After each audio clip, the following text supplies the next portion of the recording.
నిర్మల్ జిల్లాలో గత రాత్రి భారీ వర్షాలు బీభత్సం సృష్టించాయి. విటోలి గ్రామంలో రాళ్ల చెరువుకు గండిపడింది. వరద నీరు పంట పొలాల్లోకి చేరుతుండటంతో పంటలన్నీ నీటిపాలయ్యాయి.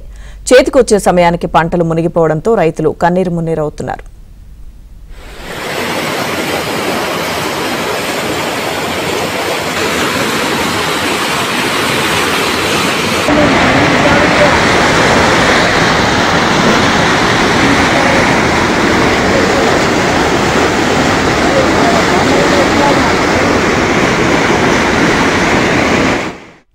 నిర్మల్ జిల్లాలో గత రాత్రి భారీ వర్షాలు బీభత్సం సృష్టించాయి. విటోలి గ్రామంలో రాళ్ల చెరువుకు గండిపడింది. వరద నీరు పంట పొలాల్లోకి చేరుతుండటంతో పంటలన్నీ నీటిపాలయ్యాయి. చేతికొచ్చే సమయానికి పంటలు మునిగిపోవడంతో రైతులు కన్నీరు మున్నీరవుతున్నారు.